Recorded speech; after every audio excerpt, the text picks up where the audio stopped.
Hello, I'm Carl Helliker. Welcome back to Book Chat. And our guest today, Mr. DARAVANN, in his book, Salt Seeker. DARAVANN, you were given a job of working with water buffalo. Yes, that was, it was kind of great. At first, the water buffalo is so big and they have big horns. If you got tossed by one of them, you're done, right? Yeah. But I think, they are very gentle animals. And it got better when I discovered that I could ride them.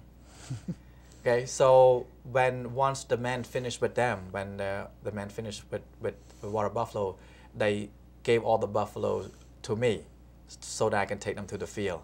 So I would let them go in an open field, and then I would just probably like ride on their back and let them go. So I guess that was probably one of the best times for me, because if I'm in the open field, I can sing. Not the communist song though, Right. because they couldn't hear me, because I was not allowed to sing any song that was produced before 1975. They prohibited you not to do that. So when I was in the open field, that's what I do. I rode on the back of the water buffalo, and I sang as loud as I could. And that singing, probably the best stress relief for me. The songs made me happy, and the songs temporarily made me forget all the awful things around me. Never got tossed by the water buffalo. They became my friends, and I did that at the end, almost the end of the end of the Khmer Rouge era, and there was about 27 of them, and I did it all by myself until I got in trouble with the water buffalo.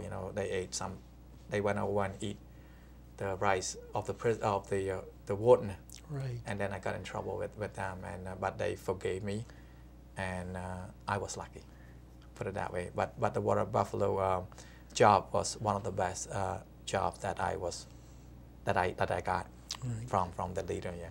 So you tell us in 1979, after 4 years of living hell, the Vietnamese drove Pol Pot out of Cambodia.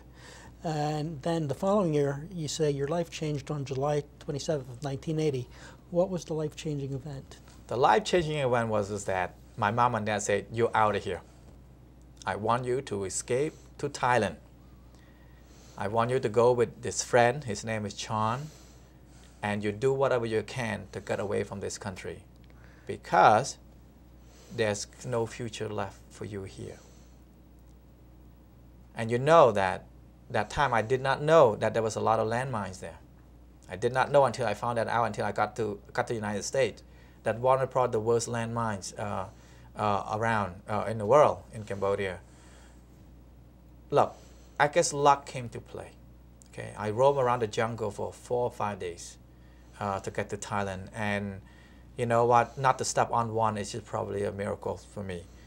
And the life-changing is that, without that decision of my parents that you go and find your future, then we probably still be in Cambodia. And they decided to stay back because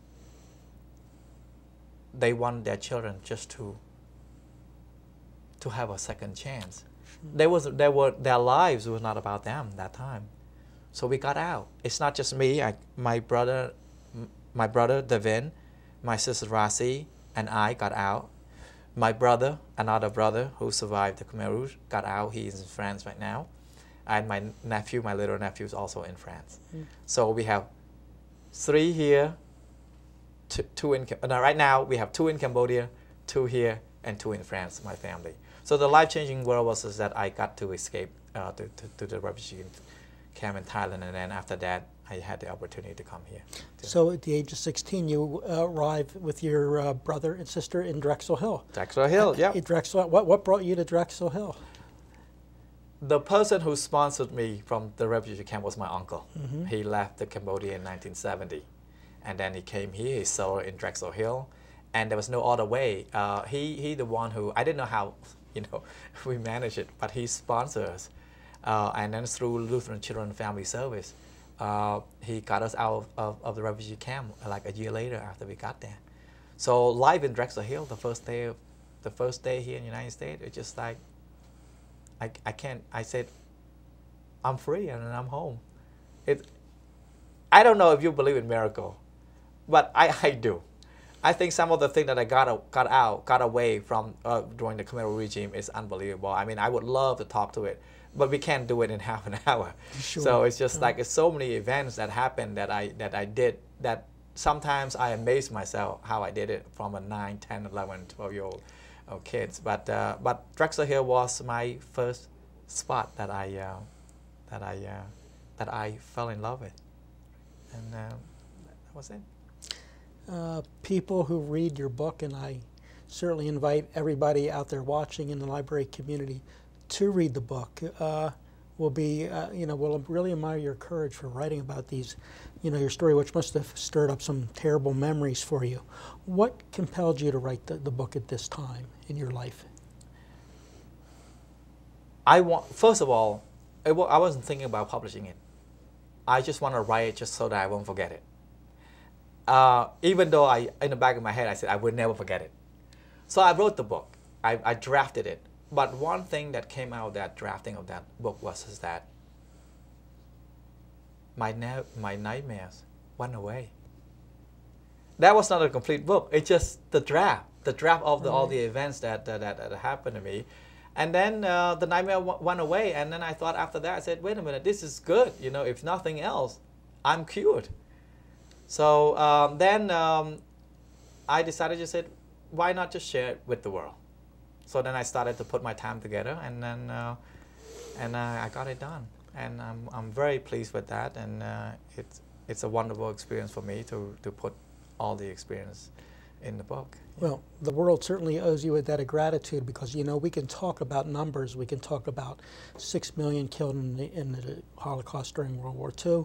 We can talk about 3 million Cambodians killed in the killing fields. But nothing has more of an impact until we hear it from somebody who's personally experienced it like you have. It's an incredible story. If I could just ask you, just to wrap it up, what lessons do you have you can share with us about what you experienced then from the killing fields? The lesson is that you have to enjoy your life every day. If you wait for something better to enjoy it, you might miss it. I enjoyed that day, the April, 13, 12 and 13. I enjoyed it. I never thought that something like that could happen to me, right? But April 17, it changed the whole thing. I don't want to wait for that thing to happen again. I think that for me, I'm going to enjoy life today. And at the same time, I will plan it for the future. But I will not wait for something better in order for me to enjoy it. So that would be my thing, because, the world is changing fast. So you have to just keep on going forward and appreciate who you are and appreciate who you are around. So that's would be my thing. Well, DARAVANN, thank you so much for joining us today on Book Chat. It's a remarkable story, and it's one I know our readers will read and learn much from.